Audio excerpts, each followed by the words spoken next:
Ooh, yeah, that is true. I could just bank off the Nintendo. Oh my God. I think I know. I think right now because I was noticing he was getting louder earlier. I think I'm just like Sensitive? like He's a stimulus sensitive wise right boy. now for some reason. I don't know why. He's a sensitive. Could be the lights. I don't I think think I it was might. getting That's louder. I what, think that might he's be what it just- is. He's just a sensitive He's boy. just No, sensitive. I'm getting He's overstimulated by the sensitive. lights, and it's making me like hypersensitive. That's Down what we've here. been saying is that you're sensitive.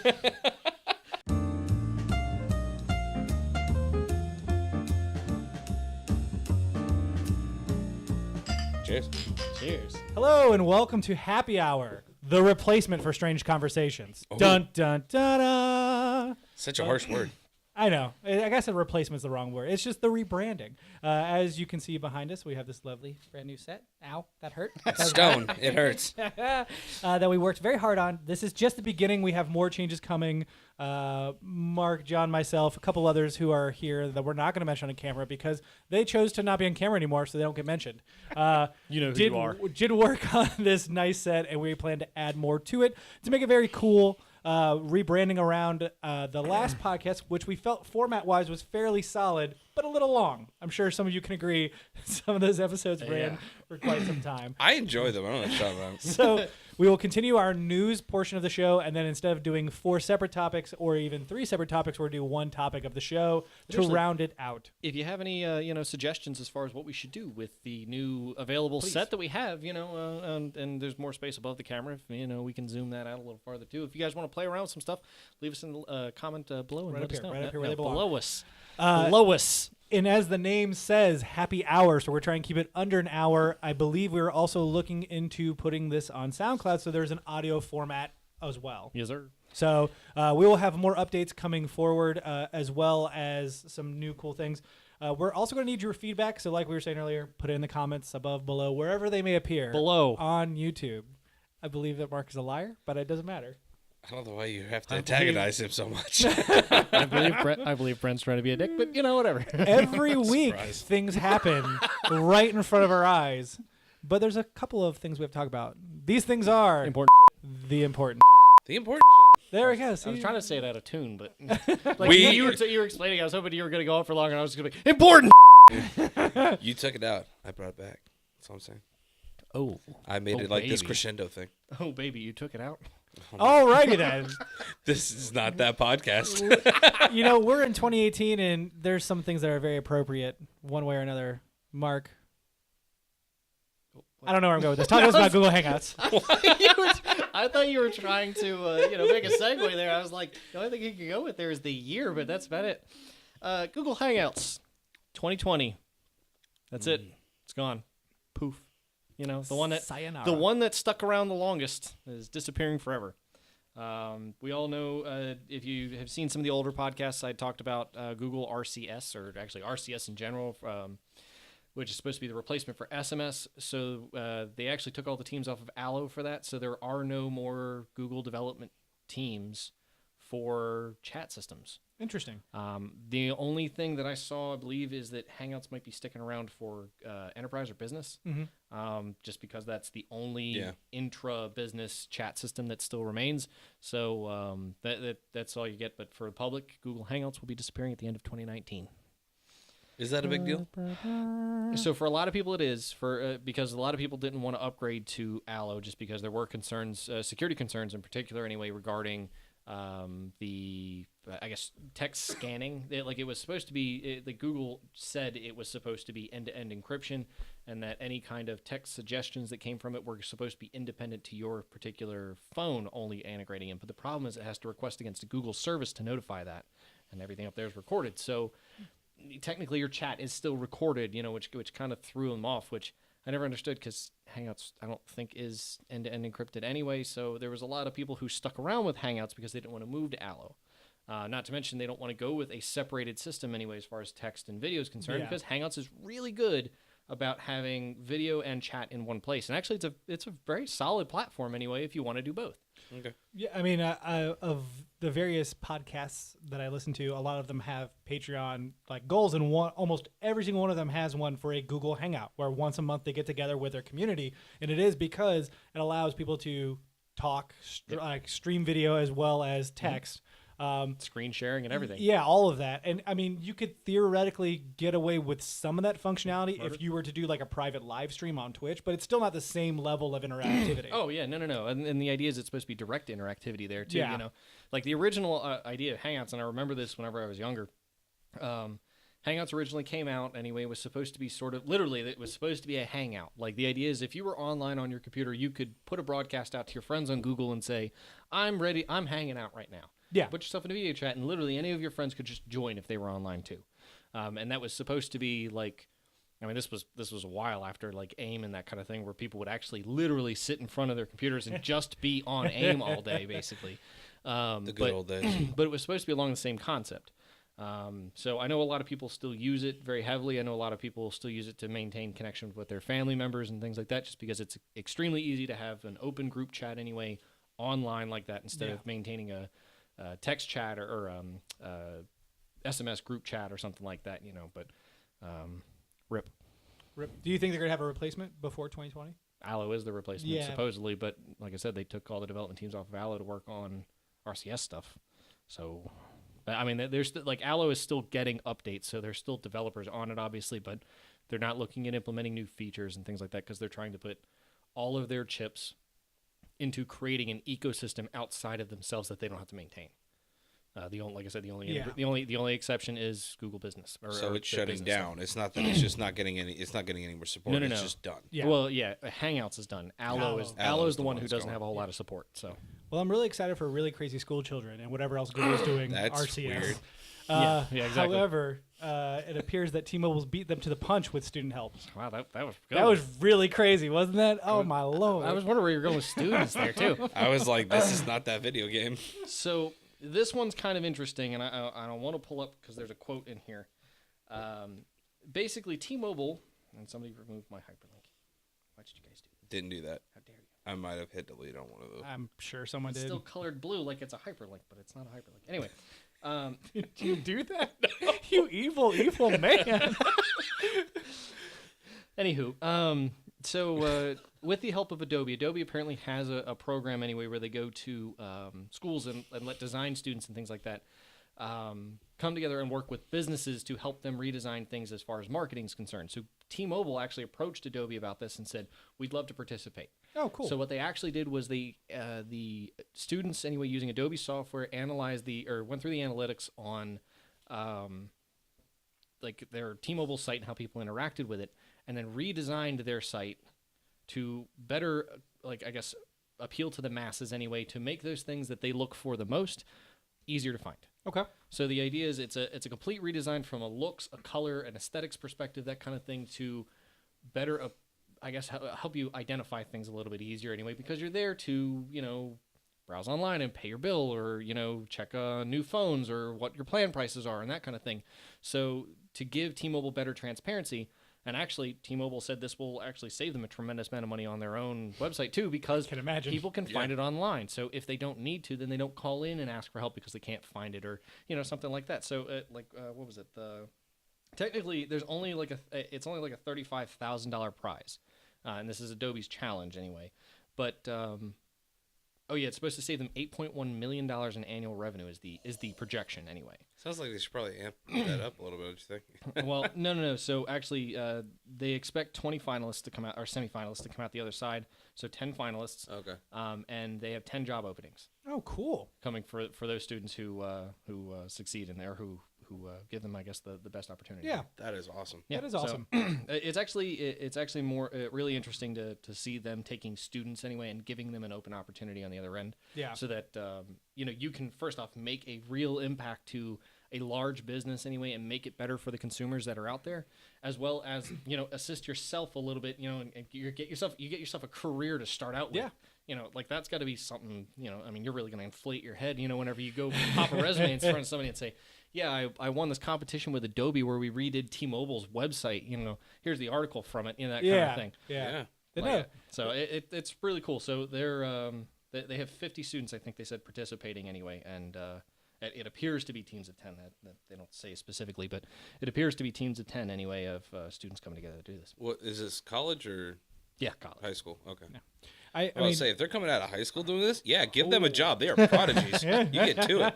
Yeah. I mean, you and I have talked it before a lot, but I mean, I definitely think this is really cool because it's companies working with people who are trying to get into the field in the career to help them learn skills so they can obtain jobs. Like I truly believe that's one thing we miss a lot in today's here in America today. We don't have as many internships or apprenticeships or shadowing. Like all of that seems to kind of dwindled away. Yeah. They're still there to a smaller extent, But it's more like free labor Yeah. now instead of like a learning experience. So I would love to see more companies come out with this kind of thing and make it more broad spectrum. Like this is great for them. It's great PR. The students who get involved are great, but I would love this instead of affecting only 10, 100, 1,000, however you could do it.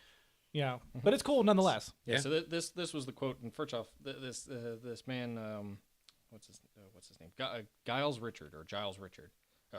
Sorry, his title is Vice President for Digital Journeys.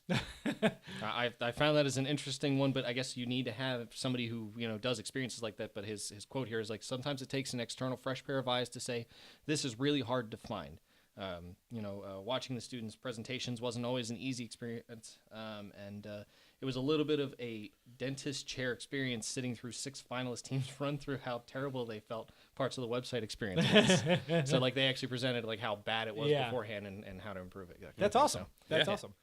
I agree 100%. External help in pretty much everything is what you need. Hence why we're coming to you for comments about what we should do. These children are reaching for the stars, which is great. That was great. It seems like they're going to find something up there. I thought you were going to do something about like wireless communications or something like that. What are they going to find up there, Mark? So SpaceX just got approval from the FCC to launch what they're calling Starlink.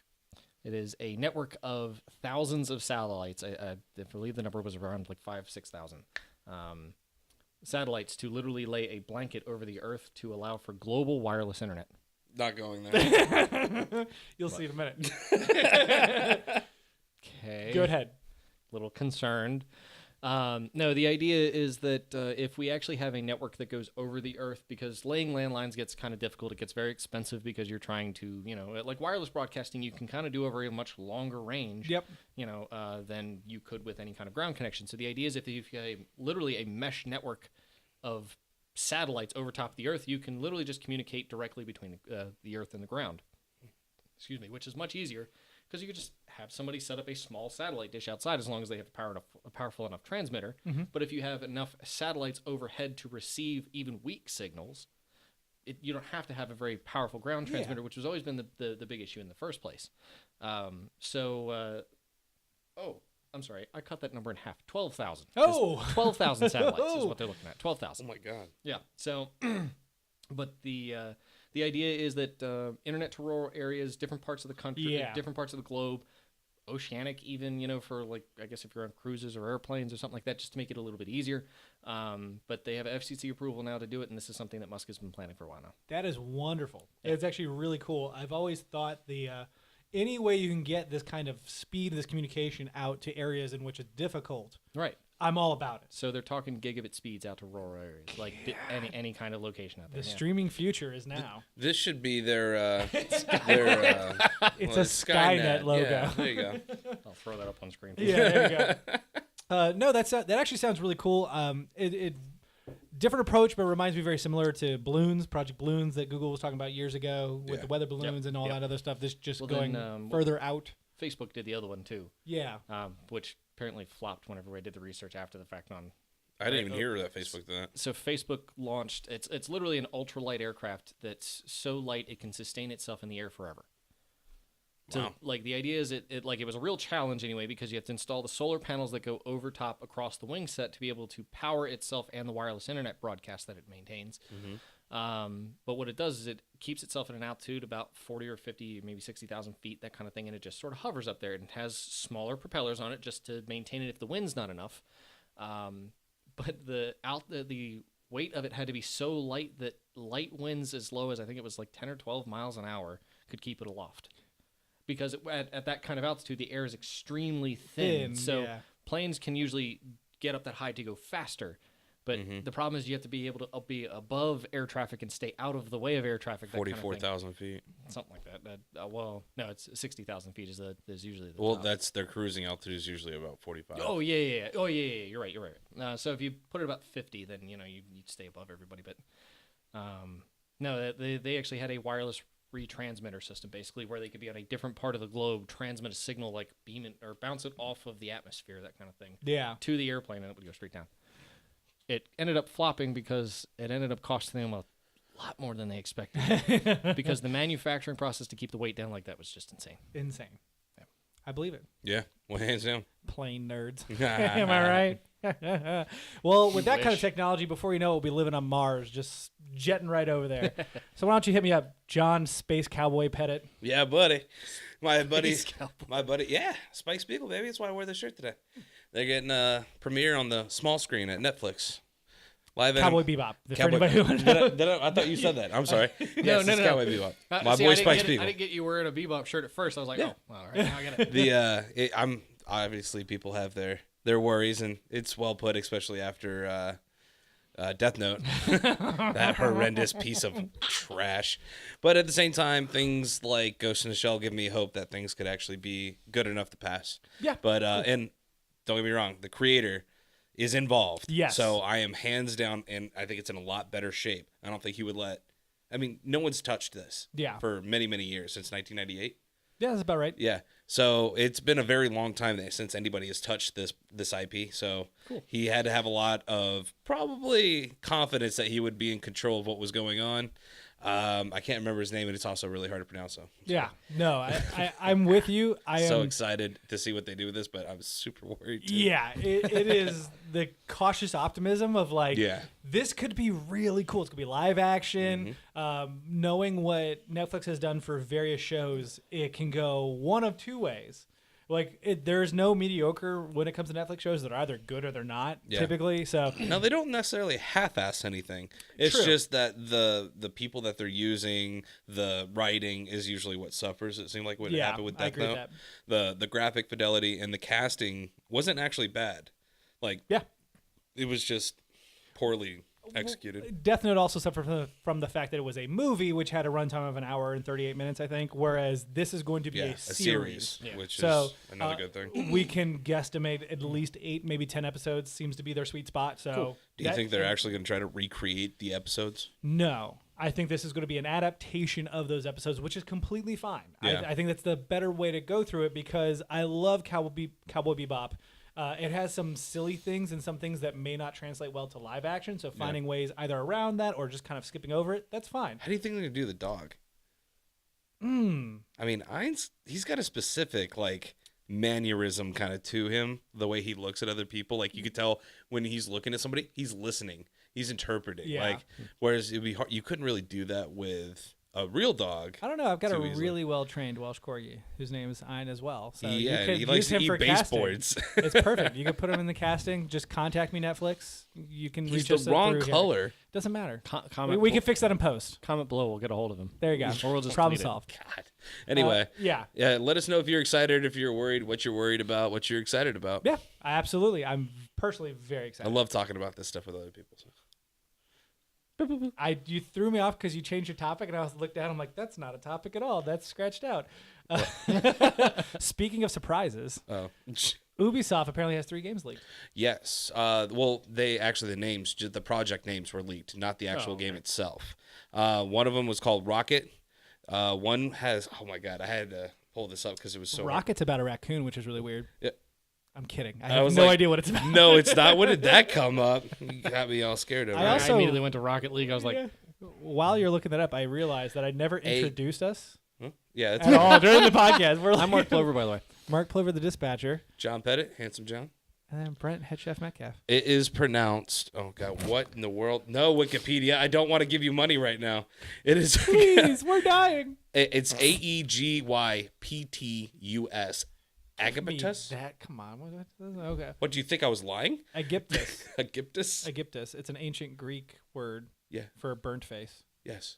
That's interesting. Yeah, I'm excited. for I needed the help with the Birdface. pronunciation. I was going to say the rest. I'm sorry. You're a camera hog. I am. Yeah, but anyway, really I'm excited. just gonna crop right in there. Is it about Two-Face, you think?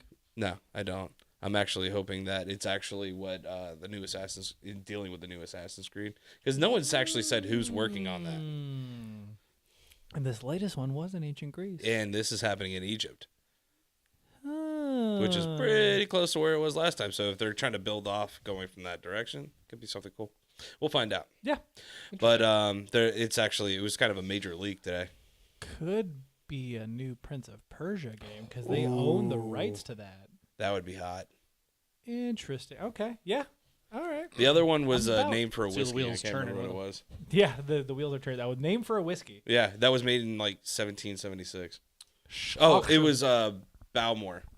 Ah, yes. Yeah, that one. I'm thinking something with knights or something that deals with royalty. We'll The find out. Balrog. Probably something. Balrog. It could be with a For Honor. Balrog? I don't know. Where did Come you on. pull that from? Just come on.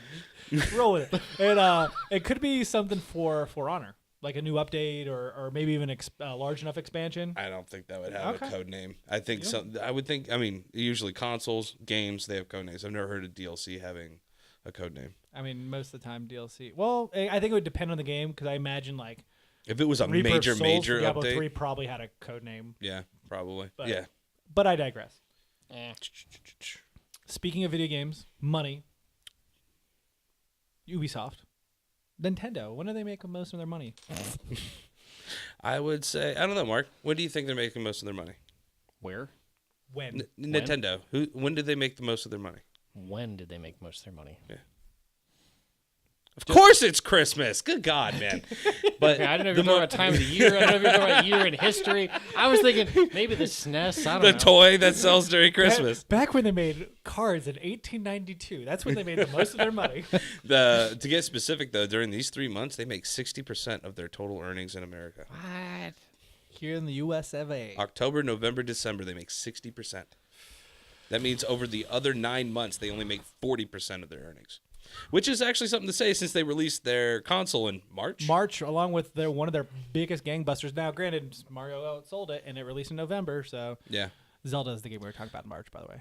Yeah, Zelda, and then you got Mario, and now you got Let's Go Pikachu and Eevee kind of pushing it really hard for the console right there in Black Friday. I would think those numbers would translate to everyone, not just Nintendo, because of that time of year. I mean, for one, Black Friday is a thing here that doesn't exist elsewhere. Like, it is exclusive to the U.S. of A. Like Gold Week exists in Japan. Yeah, but Golden Week in Japan is not about commercial sales. It is literally like a holiday for you to go and hang. Like traditionally, it's for kids to get off of school and go explore the countryside.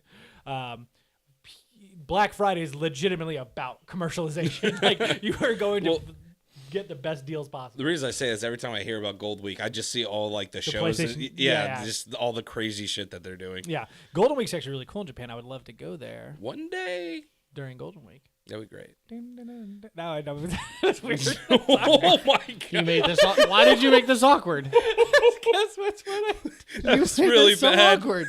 Next topic, Speaking please. of Nintendo, it turns out Nintendo has ended their creators program, which is good because they would have never allowed us to make money off of them. Nope.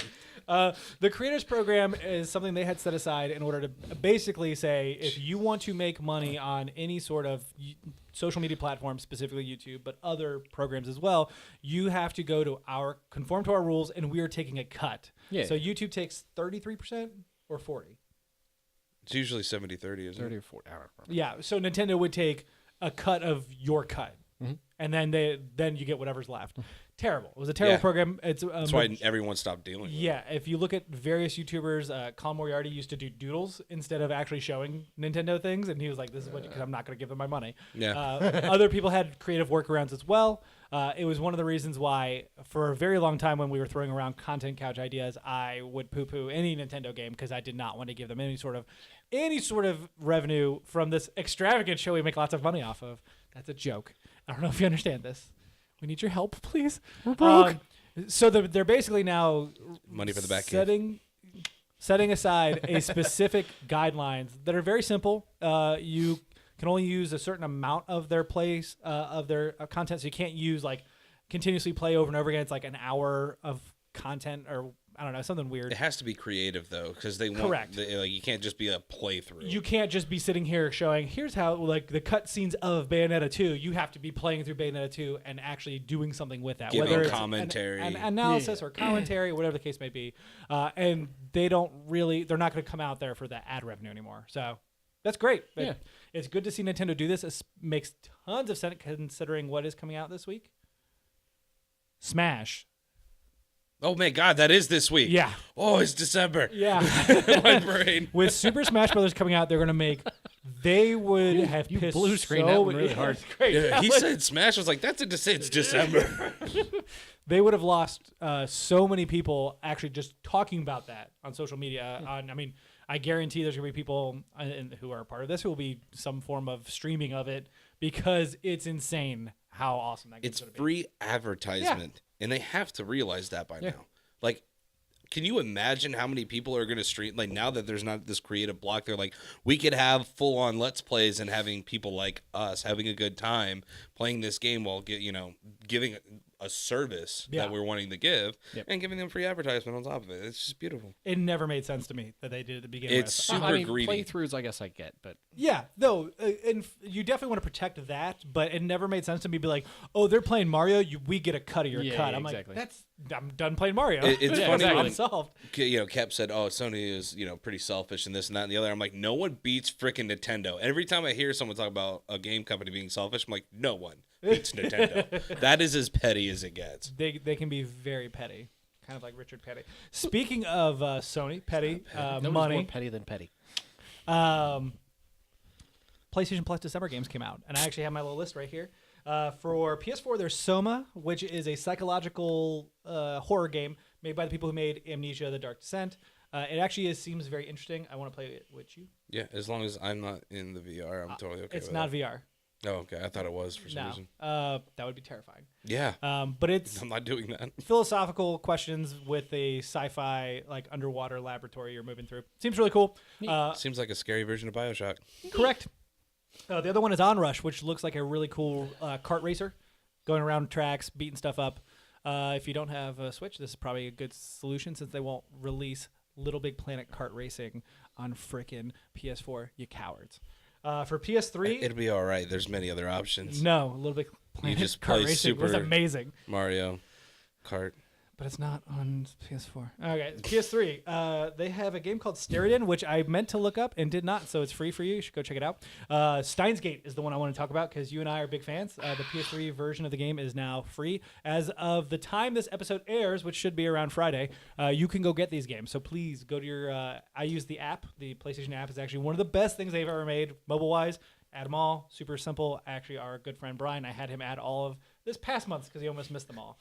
And then He does every month. Yep. And then on Vita, there is Papers, Please, which is a really cool border patrol simulator where you're watching people come across the border. Sounds weird, right? It was a PC game, indie game that came onto There's Vita. a goat and simulator, PS4. okay. It's racist. Is You, what it sounds like. so what it is you are manning the border of a fictional country, and immigrants are coming in, and they tell you stories, and you have to determine whether they're allowed in or not based on the criteria. But you also have your bosses. So you get to determine whether or not you want to be a Why human didn't they just being call Correct. this Trump 2018? Correct. or Trump. And then your bosses will yell at you if you let too many people in. So you have to manage. Yeah, it's super crazy. Who thought this was a good idea to release this game on PlayStation Plus? I think someone has a twisted sense of humor. And I love it. No, it was like what was the other one? What was the one we had that was like a terrorist simulator where you could play as the terrorist? yeah. That wasn't released on PlayStation Plus. That was the guy that just released that No, game. it was Yeah. it was a PC game, but it was Yeah. taken down almost immediately though. This is very different because this is more of like the moral of the story is you will learn as you play. Don't be a dick. He altered that game so you could play as the police, too. Yeah. No. The original intent was to play as the police. Yeah. He altered it so you could play as the terrorist. Yeah, that's right. The last game on Vita is Iconoclast, which is also cross-buy with PS4, and that's a nice little Metroidvania. It looks like a ton of fun, and I'm Yes, very buddy. excited to play it. They didn't give the Vita version of Steins Gate? They only gave the PS3 version? Correct. What? I know. Because I know you would have been like, Brent, you got to play this. Yeah. Yeah, so. Well, I mean, you own the physical copy, don't you? No. Of course you don't. You buy digital, you coward. I bought one. I think I only bought like literally like this many games digitally on Vita. That's more than everything one, else was which PlayStation. is what you just said. How many was it? You This liar. many? I can't remember. No, because one. Well, no, I'm pretty. I don't know. I have to do it. I'll do a number count for you and let you know. PS Plus games available as of the airing of this episode, so please go grab them now. Iconoclast and Soma seem to be the picks for me, along with Yeah. Paper Please. But let us know what you are interested in up above in the comments, or they're to the right. It doesn't matter. It doesn't matter because this is the important shit. Now it is on to our single topic. That's right. We only got one, but it's the best topic we voted between the three of us. It's the best topic in the whole world. And it was all unanimous. It was actually pretty easy this week. Yeah, it was. Feel free to leave more topics down below for us to look into next week. Because it'll be Friday by the time this airs, and that'll give us some things to mull over on the weekend. But the topic of the show this week is Fallout 76. And the disappointment apparently it's become. So I do want to note that I have not played the game. Nope. I have not. I haven't. I've heard friends who have played it. Correct. I think that is completely fine for us to discuss it this way. I just want to make sure we are transparent. Well, with the that's why audience. we're also going to discuss the technicality portion of it as opposed to our personal feelings. of it. Correct. I'll be giving a third person, I guess, perspective from an impression from a friend of My mine. favorite perspective. Yeah, the he said, she said of the world. I meant in video games, I love third person. I meant like the he said, she said. Yeah. That's what I said. I'm with you. 100%. Thank you. Fallout 76. So there has been a whole lot that's happened here. I'm going to do a brief rundown of the timeline of events, and then we can dive into it. So the game releases beta first. Beta's kind of janky. Majority of people are like, it's charming. It has problems, but overall going to be fun. There were a few interesting individuals who unfortunately had to deal with the beta being deleted and then deleting everything. So there's issues like that. The game comes out to very little fanfare. A majority of reviewers give it terrible reviews. If you don't mind looking up the Metacritic as of this moment, I would appreciate that. Sure. But the average is 5, from my understanding, if not IGN's lower. was, I remember. As soon as I typed Metacritic, the first thing that popped up was Metacritic Fallout 76. There you go. First Google search. So obviously reviewers are not thrilled with it. Game comes out. The community has problems back and forth. Some people are saying that it's fine. Some people very upset with it. Honey. Okay. Oh, wow. That's a southern thing. When you go, Yeah. oh, honey, it's not good. It's a 54. Yeah, so average. 2.7 on user reviews. 2.7. That's way worse than I thought it was going Now, to be. I want to clarify that's for PC. Let me go to PS4 here. PS4, actually, it shows up the same. It's 52%. Could you also check Xbox One just for clarity? Sure. Thank you. Yeah, it's 52 and 2.6 instead of 2.7 for PS4. So it's all pretty much. Yeah. And Xbone is a 49 with. Man, it was doesn't worse on the. It was worse on the best graphics console that they keep bragging about. You play it'll for show me Red the Dead user reviews. Redemption, Here we go. Xbox All right, One. 49 and a 2.4. Wow. Okay. Lowest ratings on a is Xbox One. On an I wish I could say I was surprised, but I'm not. So obviously, people are not satisfied with the game. They're very upset. Though still playing, from what we can tell, it has a fairly large user base. Yep. From the numbers that have been given to us, the final 2 pieces in this timeline are collector's edition releases. People start getting their collector's edition, and it is filled with a lot of stuff, including this nice cloth bag that they were supposed to be getting. This wonderful bag that instead was filled. It's janky. No, there's another word. It's janky. There's another word. We can look it It's certainly not. up.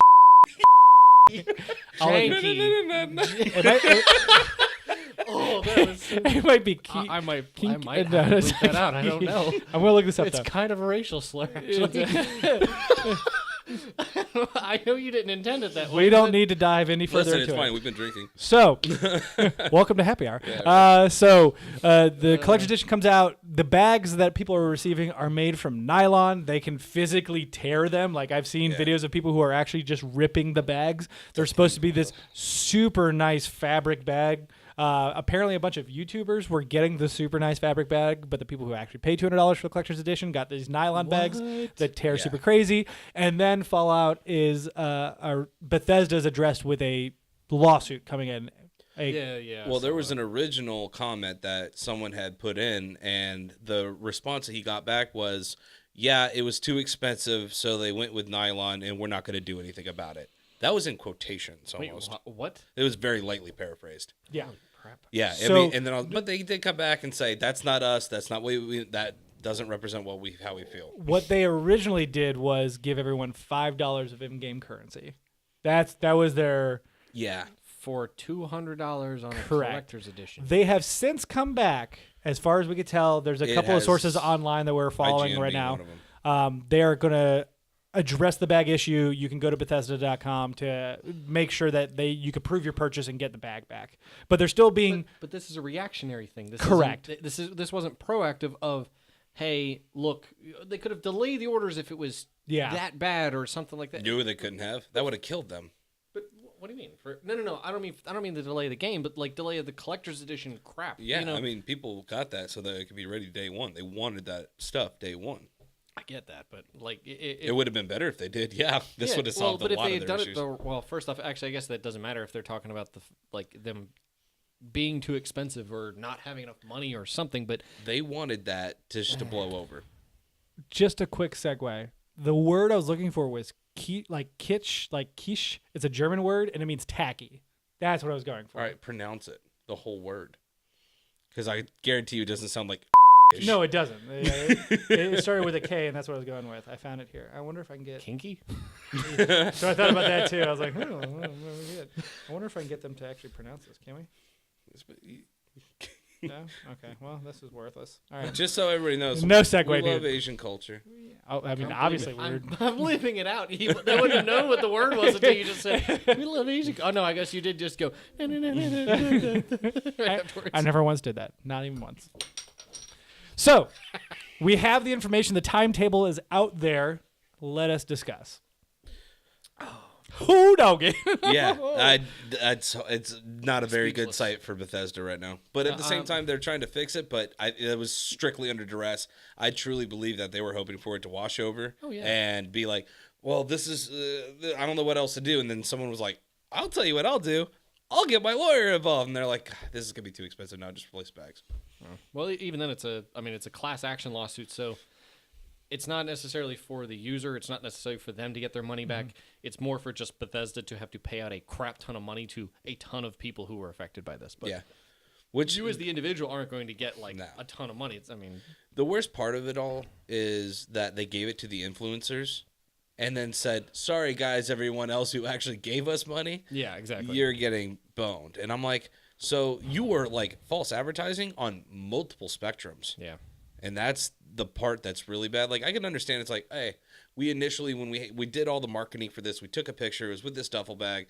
We're sorry that it wasn't exactly this. We'll make it up to you in the end game. I was like, you know what? Fine. Okay. The $5, it's a little, it doesn't cost them anything, but at least it shows some goodwill. Yep. But the problem is they gave it to the influencers and not them. And I'm like, that to me is not excusable. So I want to step in real quickly.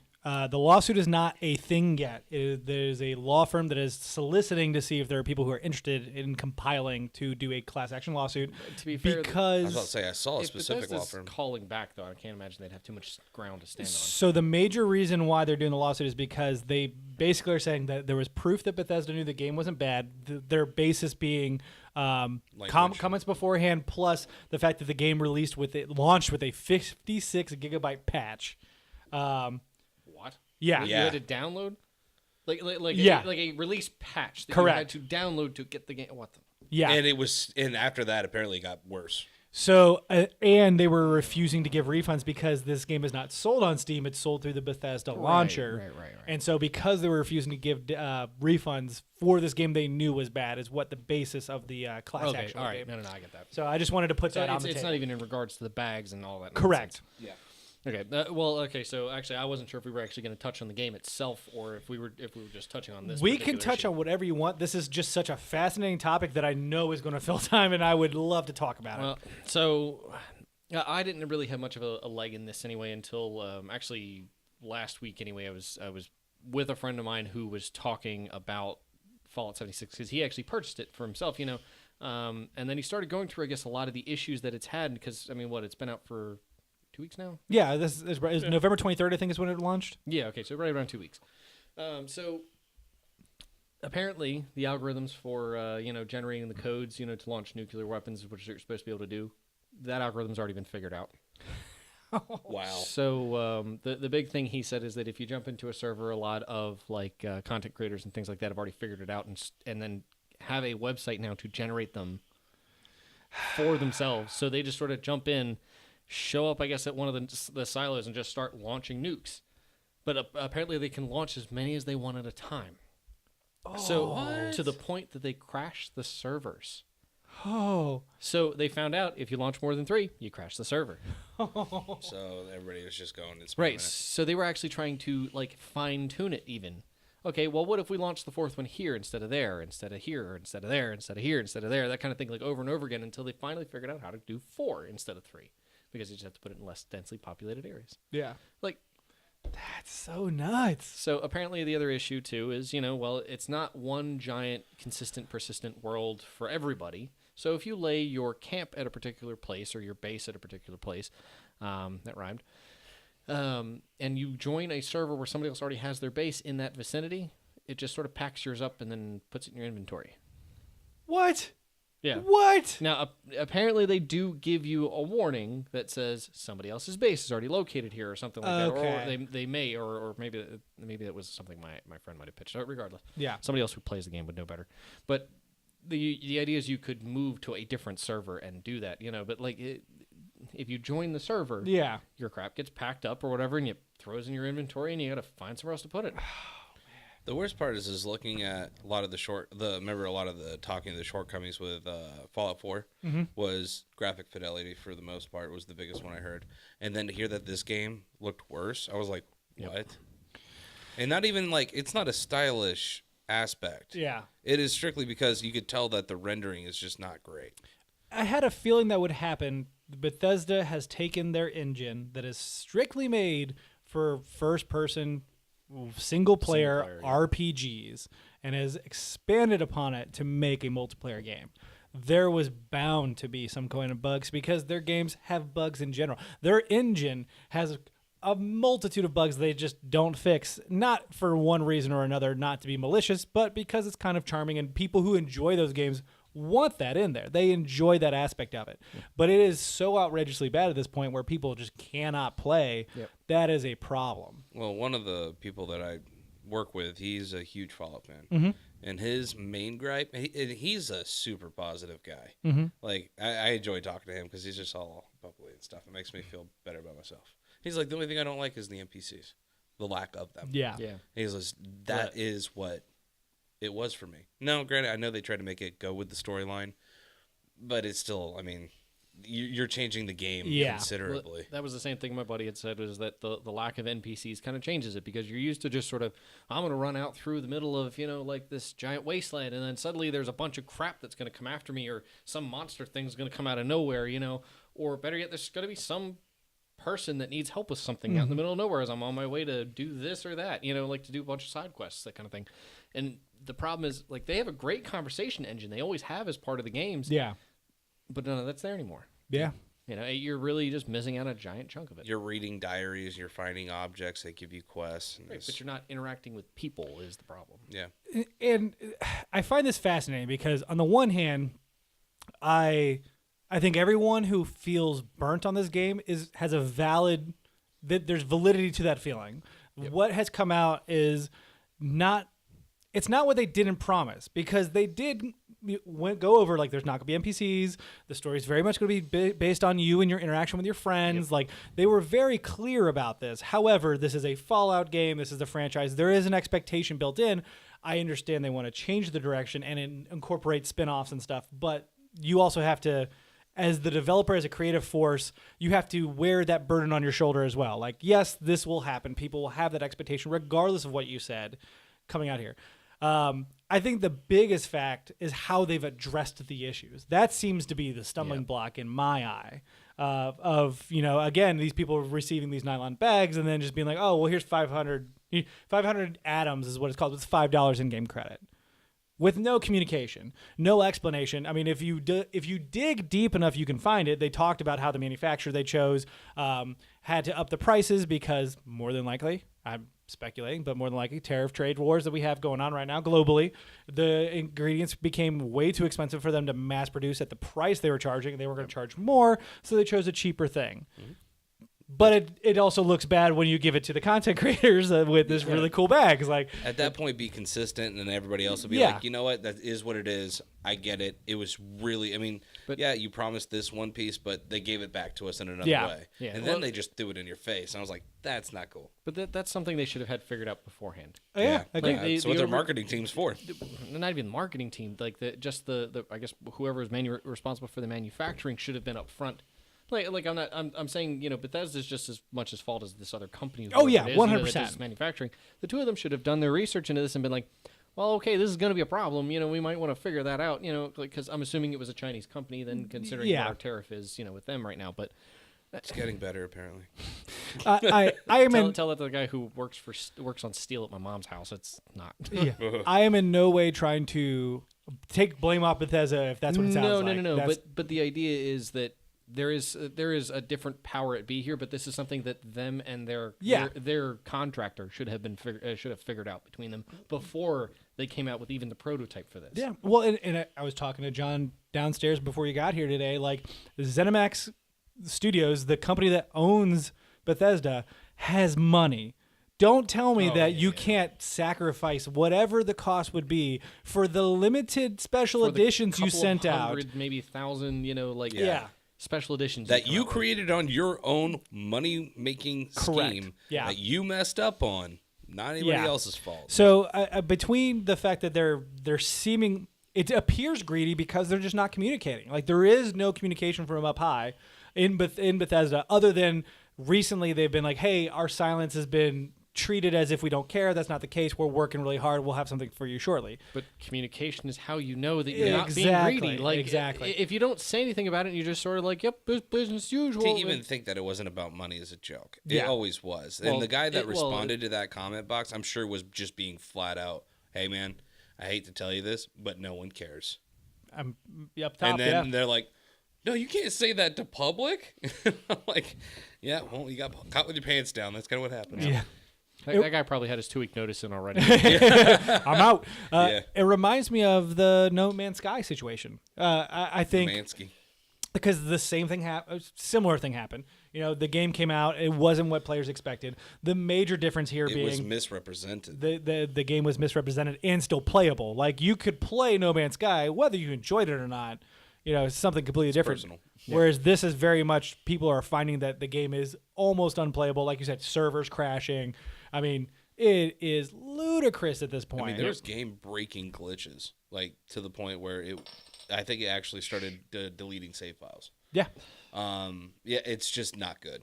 But we've had this conversation before, and I got railroaded like an unwanted prostitute. It was bad. I said he had to you should think- be able I to. want take... to know. You I want to paused- know the you paused- I logic couldn't there. think of a better Because sentence. an You unwanted paused? prostitute wouldn't then be railroaded because she's unwanted. No, you paused. No, you literally like drove off, and she got in your way. That's not a railroad. My favorite part is he paused for a second to even think maybe I should say this. Nah, go for it. No, I was trying to think of something better, and I couldn't, and I didn't want the pause to be any longer than I it want had to you, be. I want you to finish this so you can get mad at me because I've meant to have this conversation with you beforehand. Oh hell! So he's gonna get mad, or I'm gonna get mad at you. Yep. Oh why? Do I need popcorn? You know what? Fine. I guess we'll find out. So we had this conversation. All of us actually did over Marco Polo. Which, by the way, word out to Marco Polo. You guys have a great product. And Correct. If you I agree. guys are looking for, and everybody's like, "Oh, but I have FaceTime or what." Marco Polo is a walkie-talkie with video, and it is fantabulous. They are not sponsoring this at all. They are just a good product, and I Correct. enjoy using it. I will say that when we were talking about refunds and what is able to be refunded and whatnot, Europe has laws. Europe has laws specifically for this, but we don't. And so we were talking about it, and I was like, well, in this case, I would want to be refunded. Under Brent's statute, no, you got screwed because you didn't wait for a review. I don't feel like that's fair. You're buying a product that should be able to work. And here's where you're gonna get mad at me because I thought about it. I was like, I was being a little harsh. Oh God, now we have an apology. I think if it's broken, Lord. then yes, we can argue that. My stance is, to be clear, if you didn't enjoy the game, I'm sorry, that's on you. The thing is, I like the Steam approach, especially when it comes to digital things. Yeah, I agree. I think it's you have 2 hours of playtime or 2 weeks after being bought and you haven't played it yet to return it. Yeah. I think that is absolutely fair. I agree. If you buy a game, you're like, whoa, this is not at all what I thought. Here, it's like a book. You know, it's like you're opening it and you're reading it like, oh, that's not a love story. That's a lust story. I didn't want that, you know, or See, whatever. this is where I miss game demos. Yeah. There are very few yeah, games we've had that actually do conversation those. before. Oh, my God. Like game demos are great because it's a nice little piece of the game with the game engine if you want to test it out and play And you it know in a small exactly environment. what you're like, getting. But why did they stop doing that, Brent? because Because people started realizing how crappy the games were and they stopped buying. yeah, I would say because money. I agree 100%. As a matter of fact, this week I was like, I have the VR headset out a lot. I've been playing a lot of VR games. I would love to try Tetris Effect, and I went to look for a demo and I wasn't there. And guess what? I didn't buy it because forget you. So angry. You were really But you know what there I is, know, Brent? but I wasn't gonna hit. But there's a review. There is a review, and the reviews are great. And quite frankly, I will buy the game eventually. I probably will too. I'm just not gonna drop $40 in the game. But my right thing now. is, how great of a demo could it be where you're actually holding the freaking goggles and saying, oh, this isn't going to make me sick? Yeah. Or whatever, you know? I mean, mean, that's a pretty big deal. I agree 100%. But, you know, in this case, I think they knew they wouldn't have made a demo anyway because they knew it wasn't ready to No. begin with. No. And that's one of the biggest things about the lawsuit that I also really agree with is the wording that they were using in their marketing and how they talked about the game was super unstable. They knew that it wasn't ready. They were doing it anyway. Yeah. And that to me is malicious on a company standpoint. Yep. If it- Because we talked about this before. Release it when it's ready. Yeah. I want to know why Canvas is hard to find.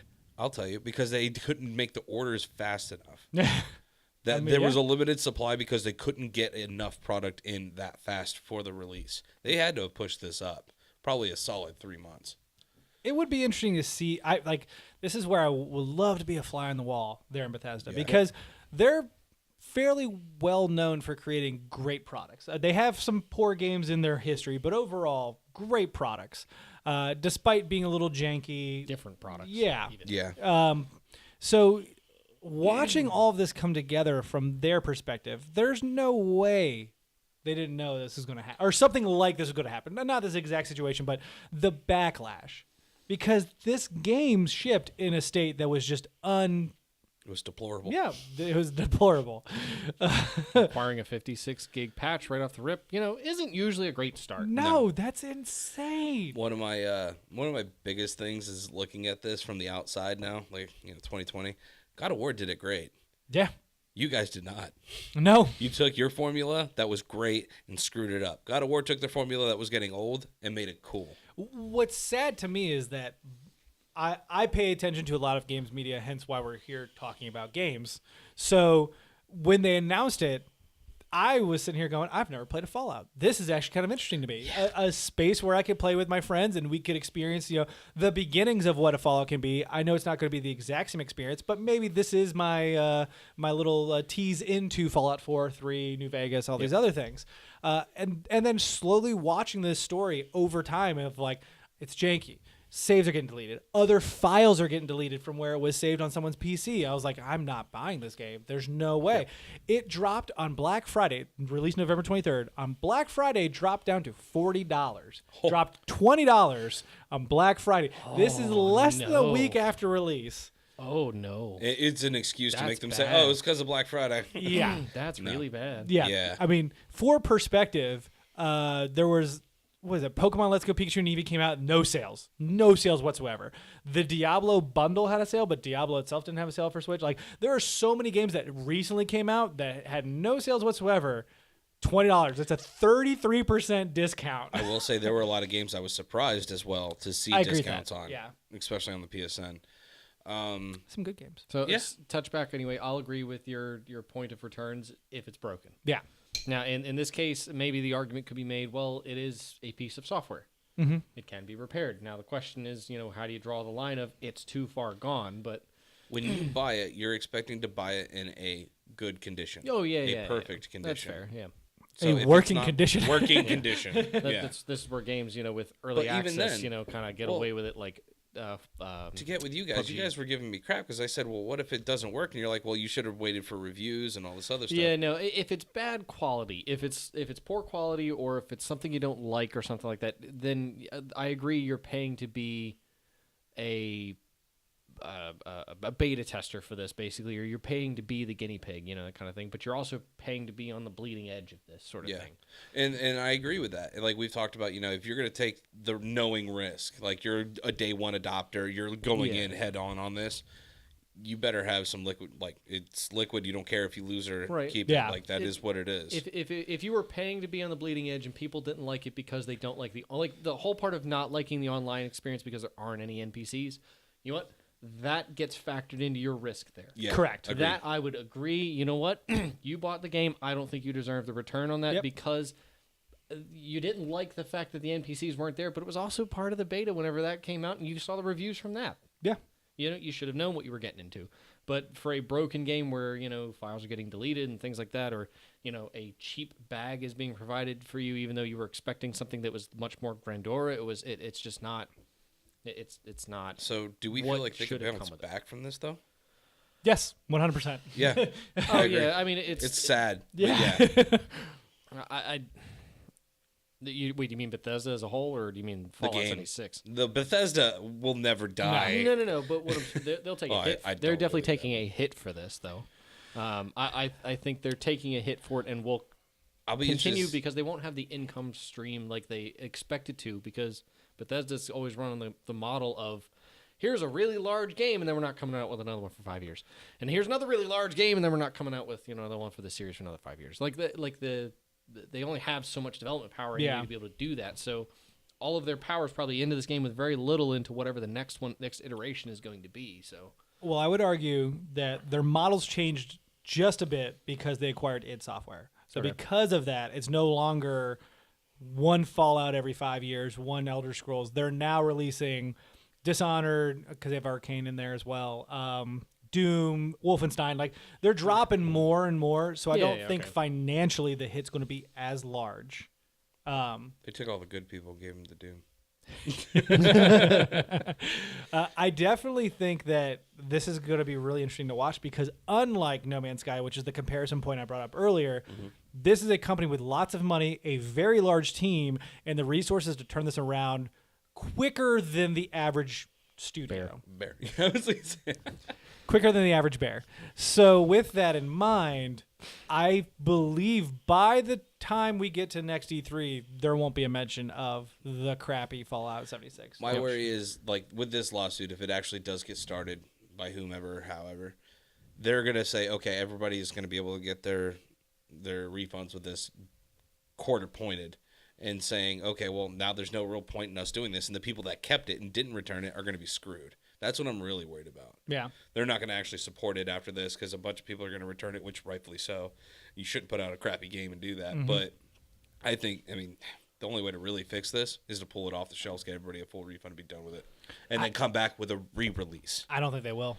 No, they won't. No. There's no way. The only thing, but that's the only fair way, I think, because No Man's Sky came back with a great comeback. Yeah.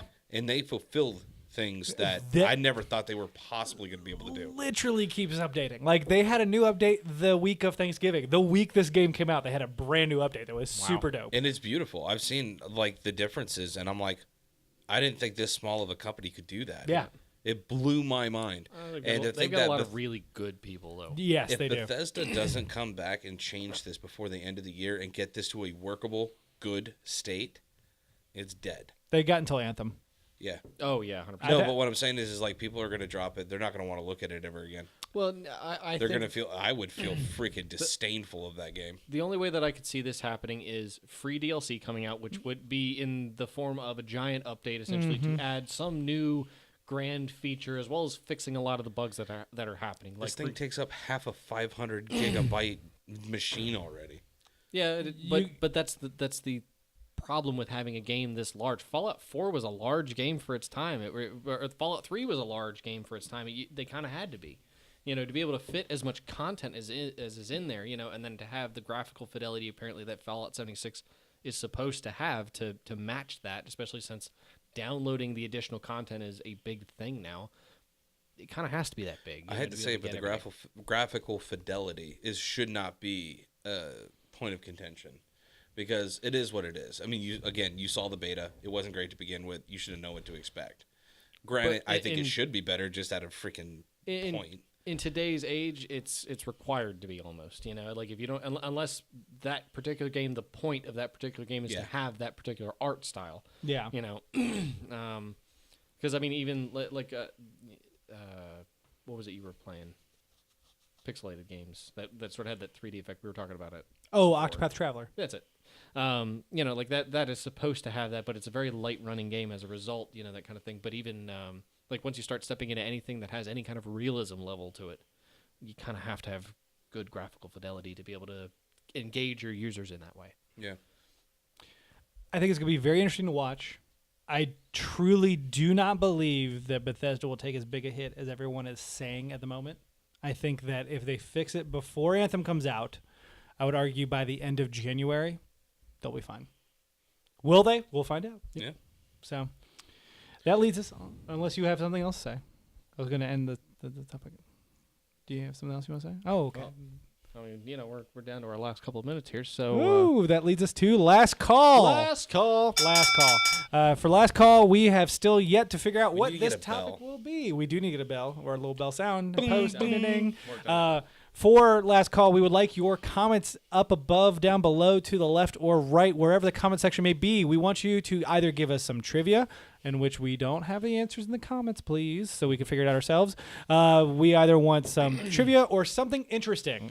For today, I was going to offer my own question to the panel here. What has defined your 2018 when it comes to... I'm going to go with gaming, but media consumption in general. I don't want to generalize here. So for me, I'll kick it off. My gaming this year has been defined almost exclusively by nostalgia and VR, which is very weird.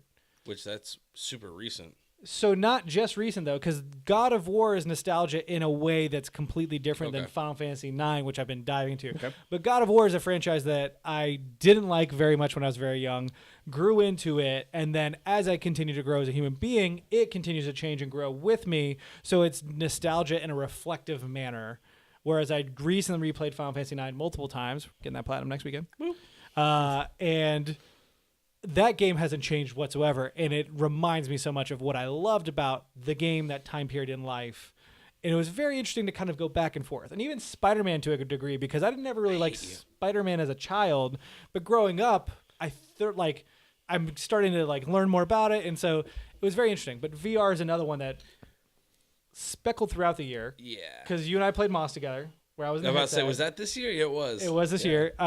Beat Saber is something I dove into recently. I'm currently playing Astrobot for PlayStation VR. Phenomenal game. I'm blown away about how much I love this game. It's super cute. Everybody is. It's super charming. I'm in there it's a 3D platformer, but your head's the camera. So I'm like, I'm going to go away from the microphone. Is there a thing over here? I got to look over behind me. Oh, there's a crack in the wall. Go grab that robot. It's really cool. So those two aspects have kind of defined my gaming this year. And even on the Vita, I'm going through Final Fantasy VI, which is a game I grew up with. It was Final Fantasy III on the SNES. I played it then. I'm replaying it now.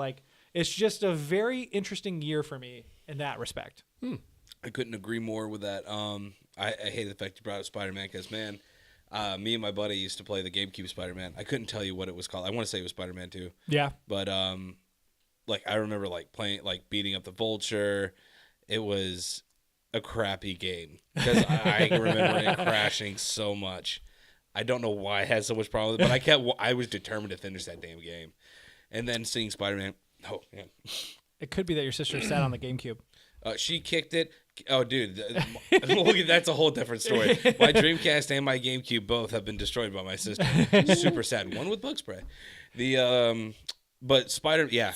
I'm both intrigued and concerned. Oh, we'll talk about it. The Spider-Man this year has brought a new profound respect for as crappy of a game that I played on the GameCube but still loved it, and then able to play it, a magnificent masterpiece that is Spider-Man. Yeah. Oh my God, it was just beautiful, and the nostalgia factor, hands down. Yeah. Between the SNES that came out late last year, I've been playing a lot of that this year. Played a little bit of Metroid. I played Super Mario Kart again. Oh my God, that is bad, buddy. Playing some Super Mario World. Playing with my mom actually. So it was like full nostalgia factor Yeah. because we were playing, and then she took the controller from me, and then was playing by herself, just like old days.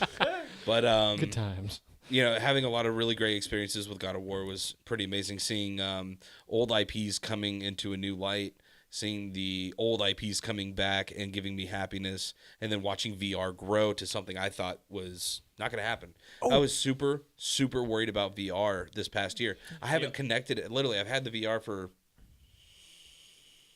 We'll have to do some searching here, but it's been at least 2 years. Yes, it's 2016. I had it on. It was a day one operator. Yeah. So I've had it for 2 years now. I had not touched it in over a year until, except for when we played Moss, and then we ended up breaking it, doing something. Spark is what I was going to say. We were playing Spark. Spark's another one that was phenomenal this year. It's table tennis with fun. Yeah. The Pong kind of, except more interactive. But it's you know, like that came out. We were like, you know, I bought this equipment, I should use it, and then played these few games and really revitalized my faith in VR and what it is capable of and what it can be. Watching Moss, Spark, playing Beat Saber and Astrobots, which I need to play. And there was one more. Oh my God! Oh, the shooter one that I want to play still. Zero Hour. Firewall 0 Hour. Yeah. Yeah. That's the next. I have to get the gun. Yeah, we have have to. to. We have to. Yeah. I'm totally down. Oh, I'm totally down. Are you kidding me? Yeah, it's funny how you were talking about it. I was like, that's exactly how I feel. Yeah. Awesome. I haven't consumed a whole lot of media this year. You know, I haven't consumed a whole lot of games this year. What about movies? Busy doing stuff. Honestly, biggest movie event of the year for me, and I just rewatched it actually the other day, was Infinity War. Nice. Just because that's the first Marvel movie I've watched, and at the end of it, I was like, I was ready to have a panic attack because I was like, "There's no way it's over. No, it doesn't end here. There's no way."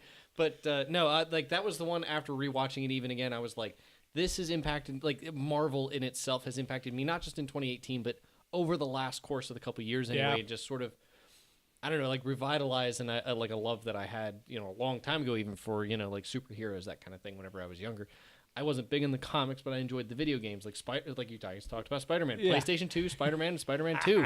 Loved them. Bad games now that I think about it, because gosh, the AI was so bad, and the graphics at that point were, you know, were what they were, but like wow, like they weren't that great by comparison. You could still swing through the city though. That Yeah. was the crazy Yeah. part. Yeah. Spider-Man 2 was the big one because that was the one that actually had open world where you could climb to the top, you could Yep. jump off buildings and do all that stuff. Super surprised they could So do that. I haven't played Spider-Man, but I'll be honest, I really want to. The more that I've heard, you know, you guys and roommates and all that stuff talk about it, you know, like I really want to. Of course, I gotta get a PlayStation first. Dude, there's like 5 of them in this house. I know. I just gotta ask to borrow one. But stepping back into, you know, tech, which is my forte anyway, probably the big one, and it was a Black Friday purchase, but honestly, it's impacted me so much just in the way that I play video games over the last little while has been that monitor I have downstairs. Oh, that Oh, Predator. nice. Yeah. So I bought, for Black Friday, I bought an Acer Predator X34. It's a 34-inch, 120 hertz G-Sync ultra-wide gaming monitor. And honestly, the way that I play games and watch videos now, like because of the higher frame rate, just the smoothness of my mouse moving across the screen, He was giddy Video- when he was showing me. videos, watching them actually in true 60 and 120 frames, you know, like if they offer 120 frames, that kind of thing. And then playing video games. Like if I play CSGO or if I'm playing Battlefield even at 50 frames a second, I view it on my screen at 50 to 120 frames a second, depending on what I'm playing. And it looks amazing. And then the ultra wide just immerses you in what you're doing. Like I forget about the real world. It's amazing to just sort of push yourself into this. And then I have my Sony headphones I put on with noise Yeah. canceling, and I forget the world exists for a That's little while. amazing. It feels amazing to play. It feels amazing to use, and it feels amazing to look at. That's awesome. Immersion is the best. Yeah, absolutely. I just need to start doing some ultra wide videos on it. Yeah, there you go. Well, then, that has been Happy Hour. It is closing time. You can't you can't stay here, but you have to go home. Yeah. I mean, I guess you don't have to go home, but you definitely can't stay here. Until next week, cheers. Cheers. Boom.